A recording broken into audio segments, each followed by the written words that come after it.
नहमदुहु व नसल्ली अला रसूलिल करीम अम्मा बाद। हजरत मौलाना सलमान नदवी साहब दामत बरकातुहू ने एक वीडियो में कहा है कि हजरत माविया रजी अल्लाह तआला अन्हु इस उम्मत के फिरऔन हैं। उन्होंने हवाला दिया मुस्तदरक हाकिम का। जब मैं वहां गया तो देखा कि वहां तो वलीद इब्न यजीद के बारे में फरमाया है, ये बल्कि सिर्फ वलीद के बारे में फरमाया, हजरत माविया रजी अल्लाह का वो जिक्र ही नहीं है। हदीस का नंबर है मुस्तदरक हाकिम ने 8509। मौलाना इतने बड़े सहाबी पर आप इस उम्मत का फिरौन का हुक्म कैसे लगा देते हैं मुस्तदरक हाकिम से, जबकि वहां इसका जिक्र ही नहीं है? क्यों इस तरह आप कर रहे हैं?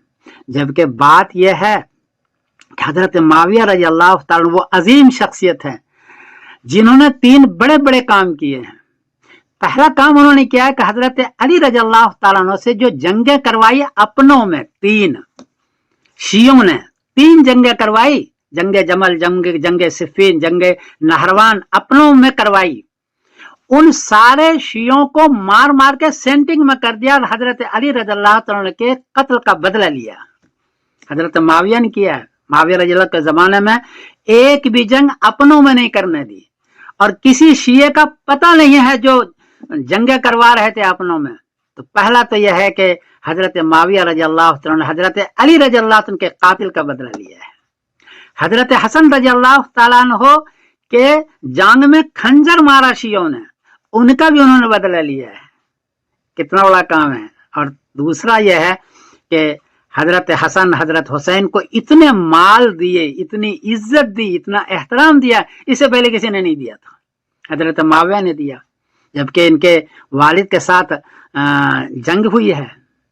और तीसरा काम यह है कि 20 साल तक उन्होंने हुकूमत की और इंसाफ के साथ हुकूमत की, अपनों में जंग नहीं होने दी। बड़ी बात यह है कि अपनों में जंगें चल रही थी और हजरत अली रज़ी अल्लाह तआला के साथ होकर के उन्हीं को कत्ल कर रहे थे, उनके खानदान को कत्ल कर रहे थे। एक भी जंग अपनों में नहीं होने दी। तो 3 काम हुए। एक तो यह है कि हजरत हसन हजरत हुसैन को बहुत नवाजा, अहले बैत को। दूसरा, जंग अपनों में नहीं होने दी। तीसरा कि जो कातिलाने अली थे और कातिलाने हजरत हसन थे, उन सारों को उसने सेंटिंग में डाला है। इतना बड़ा काम किया है। और तीसरा यह है कि बड़े इंसाफ के साथ 20 साल तक हुकूमत की। इससे पहले 20 साल की हुकूमत किसी और की नहीं हुई है।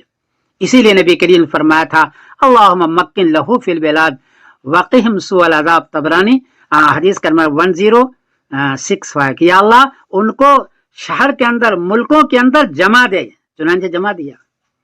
तो इतने बड़े आदमी, सहाबी रसूल सल्लल्लाहु अलैहि वसल्लम को आप इधर से उधर से किसी और के हवाले में से कैसे आप इनको मलिकुल अजूज और इस उम्मत के फिरौन करार दे रहे हैं? एक और हदीस आपने पेश किया, अल्लाहुम्मा अरकिसहुमा रक्सन व दाहुमा इलन नार दा, मुस्नद अहमद, हदीस का नंबर है 19779।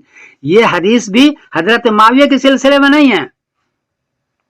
जंगे उहद के अंदर किसी ने हजरत हमजा रज़ी अल्लाह तआला अन्हु के बारे में गलत शेर पढ़ा, किसी ने। वहां तो हजरत माविया है ही नहीं, उस वक्त वो मुसलमान भी नहीं हुए थे। तो उनके बारे में आपने फरमाया, अल्लाहुम्मा अरकिसहुमा रक्सन, अल्लाह उनको तुम जहन्नम में भेज दे। तो माविया रज़ी अल्लाह तआला पर कैसे इसको चिपका रहे हैं? मौलाना जरा खौफ किया करें। हजरत माविया बहुत बड़ी शख्सियत है। मेरा तो दिल चाहता है कि इंतजामी सलाहियत इनकी बहुत ज्यादा है और उन्होंने पूरी उम्मत को बचाया है। हजरत अली के कातिलान से इसने बदला लिया है।